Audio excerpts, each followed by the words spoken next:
The rise and fall of GoPro, a billion-dollar dream turned nightmare. In the 2010s, GoPro seemed destined to become the next billion-dollar consumer brand, revolutionizing action cameras with its compact design, portability, and rugged exteriors. GoPro captured unique perspectives and quickly became a household name.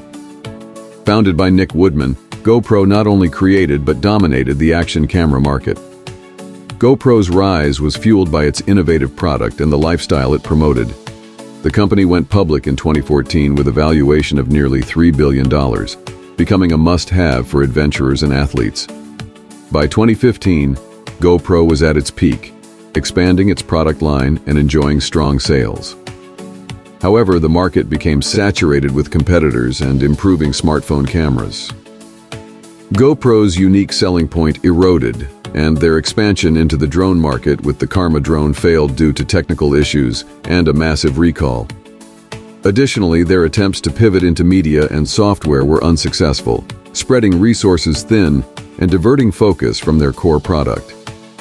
GoPro's pricing strategy also faltered, with cameras seen as too expensive compared to capable smartphones and cheaper competitors.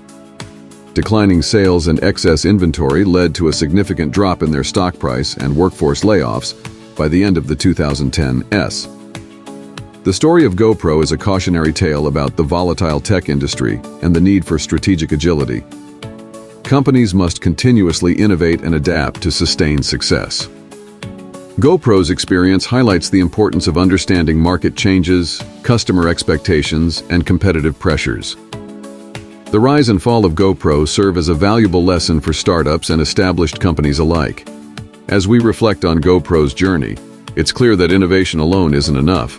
Adaptability is crucial for sustained success.